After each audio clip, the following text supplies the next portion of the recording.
حفاظت کی دعائیں جو ہم نے شروع کی تھی، اس میں آج ہم سورۃ البقرہ کی آخری 2 آیات کی فضیلت پڑھیں گے. نمبر 2 دعا جو ہے، اعوذ باللہ من الشیطان الرجیم، بسم اللہ الرحمن الرحیم. آمن الرسول بما انزل الیہ من ربہ والمؤمنون کل آمن باللہ وملائکتہ وکتبہ ورسلہ لا نفرق بین احد من رسلہ وقالوا سمعنا واطعنا غفرانک ربنا والیک المصیر. لا یکلف اللہ نفسا الا وسعها لها ما كسبت وعليها ما اكتسبت ربنا لا تؤاخذنا إن نسينا أو أخطأنا ربنا ولا تحمل علينا إصرا كما حملته على الذين من قبلنا ربنا ولا تحملنا ما لا طاقة لنا به واعف عنا واغفر لنا وارحمنا أنت مولانا فانصرنا على القوم الكافرين. عبداللہ بن عباس بیان کرتے ہیں کہ ایک دن جبریل علیہ السلام نبی صلی اللہ علیہ وسلم کے پاس بیٹھے ہوئے تھے کہ ایک بہت زور کی آواز سنی. جبریل علیہ السلام نے اپنا سر اٹھایا اور کہا کہ آسمان کا ایک دروازہ ہے جو آج کھلا ہے، آج سے پہلے یہ کبھی نہ کھولا گیا. پھر اس سے ایک فرشتہ اترا. جبریل علیہ السلام نے کہا کہ یہ ایک فرشتہ ہے جو آج سے پہلے کبھی زمین پر نہیں اترا.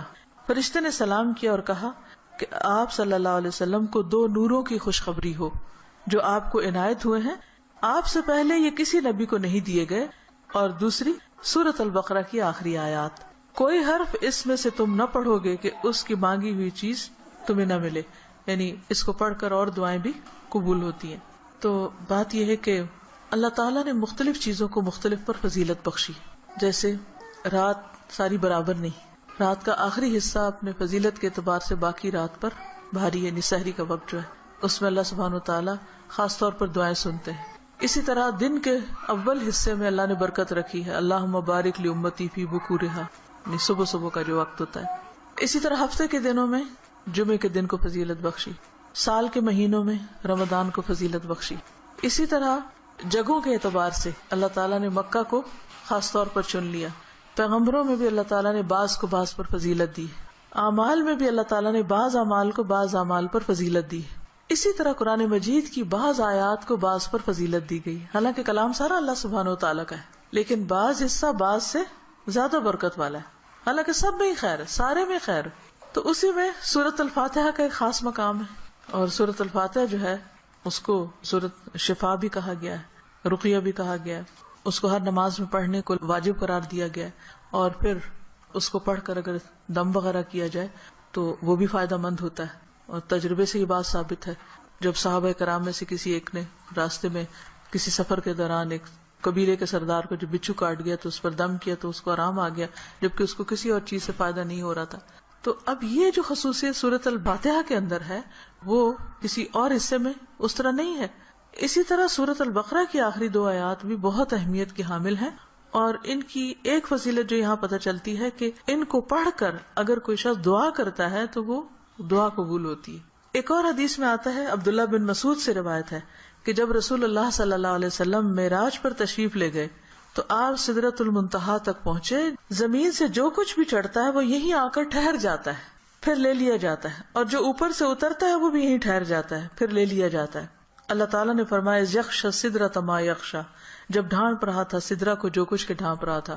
جب نبی صلی اللہ علیہ وسلم معراج پر تشریف لے گئے تو جو بیری کا درخت تھا اس کے اوپر جو روشنی تھی اس کی بات ہو رہی ہے. عبداللہ نے کہا کہ سونے کے پتنگے تھے وہ جو اوپر چھا رہا تھا. پھر رسول اللہ صلی اللہ علیہ وسلم کو وہاں 3 چیزیں دی گئی تھی، ایک تو 5 نمازیں، دوسری سورۃ البقرہ کی یہ آخری آیات، اور تیسری آپ کی امت میں سے اس شخص کے باقی تمام تباہ کرنے والے گناہوں کو اللہ نے بخش دیا جو اللہ کے ساتھ کسی کو شریک نہ ٹھہرائے، جو شرک نہ کرے. تو یہ 3 چیزیں ملی تھی جن میں نماز کا ذکر عام طور پر ملتا ہے کیونکہ اس کے بارے میں مزید وضاحت سے احادیث بھی ہیں. تو اس حدیث سے کیا پتہ چلتا ہے کہ سورۃ البقرہ کی آخری 2 آیات عرش کے نیچے سے ایک خاص خزانے سے نصیب ہوئی ہیں، اور یہ نبی صلی اللہ علیہ وسلم ہی کو ملی ہے، باقی انبیاء کو نہیں دی گئی. ایک اور روایت سے پتہ چلتا ہے، نعمان بن بشیر سے روایت ہے کہ نبی صلی اللہ علیہ وسلم نے فرمایا کہ اللہ تعالیٰ نے آسمان و زمین پیدا کرنے سے 2000 سال پہلے ایک کتاب لکھی.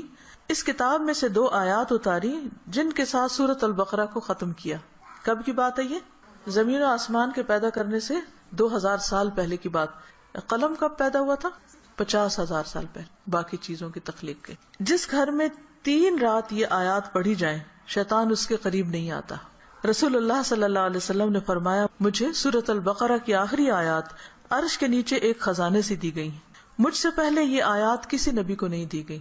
یعنی یہ آپ کی خاص خصوصیت ہے کہ آپ کو یہ نصیب ہوئی. اور پھر ایک اور جگہ یہ بات بھی پتہ چلتی ہے ان آیات کے بارے میں کہ جو شخص رات کے وقت ان آیات کو پڑھ لیتا ہے تو وہ اسے ہر چیز سے کافی ہو جاتی. تو آپ اس کو اپنی عادت بنا سکتے ہیں, رات کو سونے سے پہلے پڑھ لیں یا کسی نماز میں پڑھ لیں, مغرب یا عشاء کی نماز میں پڑھ لیں یا ویسے ہی بیٹھ کے پڑھ لیں, کیونکہ ان کی فضیلت بہت زیادہ ہے. تو ان آیات کا ترجمہ جو ہے وہ آپ دیکھ سکتے ہیں قرآن پاک ترجمے والے سے. لیکن یہ ہے کہ جو خاص بات ان آیات میں کی گئی ہے, پہلے تو اس میں ایمان پر بات ہے کہ رسول خود بھی ایمان لائے ہیں اور سارے مومن بھی. کن کن چیزوں پر؟ اللہ پر, ملائکہ پر, کتب پر, رسول پر. دوسری اہم بات لا نفرق بین احد من رسلہ, کہ ہم رسولوں کے درمیان فرق نہیں کرتے. فضیلت جو اللہ نے ان کو دی وہ اللہ ہی نے دی, لیکن ہمارا کیا فرض بنتا ہے کہ سب پر ایمان لائیں. اور پھر صحابہ کرام نے کیا کہا وقالوا سمعنا واطعنا, کہ ہم نے سنا اور ہم نے اطاعت کی, ہم ایمان لے آئے اور جو کچھ ہمیں کہا جائے گا ہم اس کو مانتے ہیں. ہمیں اس کے بدلے کیا چاہیے؟ غفرانک, تیری بخشش چاہیے. یعنی بندہ اللہ کی بات مانتا ہے اور اللہ تعالیٰ اس کے ساتھ بخشش کا وعدہ کرتا ہے. ربنا والیک المصیر. اور یہ بخشش کیوں ضروری ہے کہ اللہ تعالیٰ ہم کو معاف کر دے؟ کیونکہ ہم نے اللہ کی طرف پلٹنا ہے, لوٹنا اسی کی طرف, رجوع اسی کی طرف. پھر فرمایا کہ لا یکلف اللہ نفسا الا وسعہا, ہر بندے سے حساب اتنا ہی ہے جتنی وہ استطاعت رکھتا ہے, اسی کا مکلف ہے, اس سے زیادہ اس سے نہیں پوچھا جائے گا. چاہے جسمانی صحت ہو, چاہے مال ہو, چاہے اولاد یا عقل یا کچھ بھی, تو ہر شخص کا حساب اتنا ہی ہے. لہا ما کسبت وعلیہا ما اکتسبت, اسی کو ملے گا جو اس نے نیکیاں کی اور اسی کے ذمہ ہے وبال جو اس نے غلط کام کیے. فائدہ بھی اسی کا اچھے کام کرنے کا, نقصان بھی اسی کا غلط کام کرنے کا. تو پھر ہم دعا کیا کرتے ہیں؟ ربنا لا تؤاخذنا ان نسینا او اخطانا, اللہ اگر ہم بھول جائیں یا ہم سے خطا ہو جائے تو تو ہمیں پکڑنا نہیں, مؤاخذہ نہیں کرنا. ربنا ولا تحمل علینا اصرا کما حملتہ علی الذین من قبلنا, اللہ ہم پر وہ بوجھ نہ ڈالنا جو ہم سے پہلے لوگوں پہ ڈالا. یعنی ان کی شریعتیں جو تھی وہ مشکل تھی, ہماری شریعت بہت آسان ہے. مثلا نبی صلی اللہ علیہ وسلم جب حج پہ تشریف لے گئے تو آپ نے کچھ ریچولز کی ایک ترتیب بتائی, لیکن چونکہ کراؤڈ بڑا تھا تو اس ترتیب میں کچھ لوگوں نے فرق کر دیا. کیا تھا کہ جیسے آپ پہلے رمی جمار کریں, پھر اس کے بعد سر مڈائیں, پھر اس کے بعد احرام کھول دیں, لیکن کچھ لوگوں نے اس ترتیب کو آگے پیچھے کر دیا. تو اس پر آپ نے فرمایا لا حرج, لا حرج, کوئی حرج نہیں, کوئی نقصان نہیں. تو یہ ہمارے دین کی ایک سہولت ہے, آسانی ہے. تو یہاں دعا یہ مانگی جا رہی کہ اللہ جس طرح پچھلے لوگوں کے اوپر پابندیاں لگ گئی تھی یا ان کو کچھ مشکلات ہوئی تھی تو ہمیں اس سے محفوظ رکھنا. ربنا ولا تحملنا ما لا طاقت لنا بہ, اللہ ہمارے اوپر ایسا بوجھ نہ ڈالنا جس کی ہمیں طاقت نہیں. اب دیکھیے کہ اگر ہم امن سے ہیں, سلامت ہیں, ہم سانس لے رہے ہیں, کھا پی رہے ہیں, جس کا مطلب اللہ کی رحمت ہے ہم پر. کوئی بھی چیز آپ دیکھیں کہ کسی وقت بھی آؤٹ آف کنٹرول ہو سکتی, سورج کسی وقت آؤٹ آف کنٹرول ہو سکتا ہے, ستارے آپس میں ٹکرا سکتے ہیں, زمین کے اندر سے لاوا ابل سکتا ہے, زلزلہ آ سکتا ہے, انسان کسی کام کرنے کی سکت نہ رکھے, بیٹھے بٹھائے اس کو کچھ ہو سکتا ہے, اس کے بولنے کی قوت, اس کے دیکھنے کی, اس کے سننے کی کچھ بھی چھن سکتی ہے. تو اللہ تعالیٰ سے ہم دعا کرتے کہ یا اللہ ہم پر وہ بوجھ نہ ڈال جس کے اٹھانے کی ہم میں سکت نہیں, یعنی ایسی کسی آزمائش میں نہ ڈالنا کہ جس سے ایمان جانے کا خطرہ ہو. کچھ دن پہلے مجھے کسی نے فون کیا اور بتایا کہ فلاں جگہ پر جو لوگ قید ہوئے تھے ان میں سے ایک کو 40 سال کی قید بامشقت کی سزا سنائی گئی. جگہ کا نام میں ویسے نہیں لے رہی کہ پھر پن پوائنٹ ہو جاتا ہے کہ کہاں کی بات. تو میری بیٹی نے کہا کہ میرے ذہن سے یہ بات اتر ہی نہیں رہی, کیونکہ جو اس آدمی کی بیوی تھی اس نے فوراً ہی خلا لے لی کہ میں تم اتنا ویٹ نہیں کر سکتی, اور حالانکہ اس کی بچی بھی تھی چھوٹی. اور 40 سال تک کون جیتا ہے ماں باپ میں سے, بہن بھائیوں میں سے, کہ جو اس کو پیچھے ملنے کے لیے جائیں, اور سزا بھی کوٹڑی کی سزا ہے کیونکہ تکلیف دہ قسم کی سزا ہے.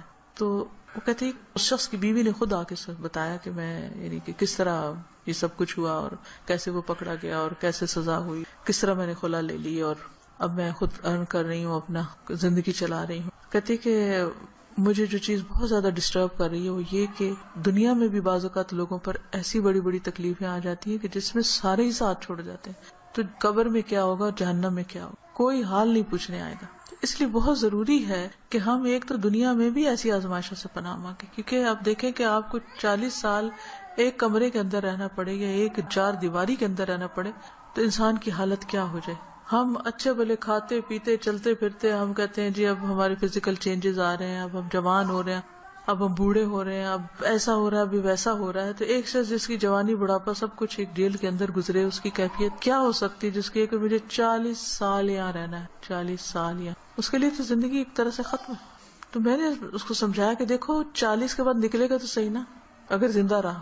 اول تو پتہ نہیں کب تک زندہ ہے. سوچو ان لوگوں کے بارے میں، تم اس سے زیادہ ڈسٹرب ہو تم ان کے بارے میں کہ جو قبر میں اس سے بڑی جیل میں، اور جو آخرت میں پکڑے جانے والے ہیں. ان کا کیوں نہیں تم سوچ رہی؟ ان کے لیے کچھ کرو. ہم سب کا فرض بنتا ہے کہ کوئی اچھی بات ہمیں پتا ہے تو ہم دوسروں کے ساتھ شیئر کرتے رہیں تاکہ وہ بھی گناہوں سے بچیں. اسی سے آپ سوچیں کہ دنیا میں 40 سال ایک جیل میں گزارنا ایک وحشت ناک تصور لگتا ہے، کیونکہ ہم ریلیٹ کر سکتے ہیں نا اس کو. لیکن قبر میں کوئی چلا جاتا مٹی کے نیچے، بھول گئے سب کون گیا کیا ہوا. وہاں تو کسی کی چیخ بھی باہر نہیں سنائی دینی. اور لوگ کیسے کیسے غلط کام کر رہے ہیں، خود ہم پتہ نہیں کہاں کہاں غلطیاں کر رہے ہیں. اللہ تعالیٰ ہم سب کو معاف کر دے. تو بات یہ ہے کہ اللہ سے یہ دعا مانگتے رہنا چاہیے کہ یا اللہ ایسی ہمارے اوپر آزمائش نہ لانا، ایسی مشقت نہ آئے کہ جس کو ہم اٹھا نہ سکے، چاہے وہ کوئی بیماری ہو، کوئی مرض ایسا ہو. آپ دیکھیں کہ بعض بیماریوں میں پین ہوتی ہے، بعض میں تکلیف ہوتی ہے، ناقابل برداشت حد تک تکلیف ہوتی. اس وقت انسان کے لیے صبر کرنا اور اپنے آپ کو کنٹرول میں رکھنا کہ منہ سے کوئی غلط بات نہ نکلے، اور اگر منہ سے تو چھوڑے دماغ میں بھی برا خیال نہ، کیونکہ حدیث میں آتا نا کہ تم اس وقت تک نہ مرو جب تک تمہارا حسن ظن اللہ کے بارے میں نہ ہو. اس کا مطلب نہیں کہ موت اپنے ہاتھ میں لے لو، اس کا مطلب یہ ہے کہ مرتے وقت تم اللہ سے اچھا ہی گمان رکھو تو تمہیں موت آئے. لیکن آپ کو پتہ ہے جب تکلیف کی شدت ہوتی ہے نا تو گمان اچھا رکھنا سب سے مشکل کام ہے، بہت مشکل. اس وقت مایوسی کی طرف سوچ ہو جاتی ہے فوراً. تو ربنا ولا تحملنا ما لا طاقت لنا بہ، اللہ ہم پہ وہ بوجھ نہ ڈال جس کے اٹھانے کی ہمیں طاقت ہی نہیں، ہم بہت کمزور انسان ہیں. ربنا ولا تحملنا ما لا طاقت لنا بہ واعف عنا واغفر لنا وارحمنا. یہ جو 3 لفظ ہیں جب انسان پڑھتا ہے تو سوچتا ہے یہ ایسا کیوں ہے، معاف کر دے، بخش دے، رحم کر. کیونکہ یہ بہت شدید ضرورت ہے ہماری کہ اللہ ہم کو معاف کر دے. ہم بہت غلطیاں کرتے ہیں، یعنی اس میں تاکید اور تکرار ہے. واعف عنا واغفر لنا وارحمنا. اگر شعوری طور پہ ہم ہر روز پڑھیں کم از کم ایک دفعہ تو کتنا فائدہ ہو سکتا ہے. انت مولانا فانصرنا علی القوم الکافر، تو ہمارا مولا ہے تو دنیا میں بھی تو ہمیں کافر لوگوں پر مدد دے. تو اللہ تعالیٰ ہمیں اس دعا کو پڑھنے اور سمجھنے اور عمل کرنے کی توفیق دے. السلام علیکم ورحمۃ اللہ وبرکاتہ.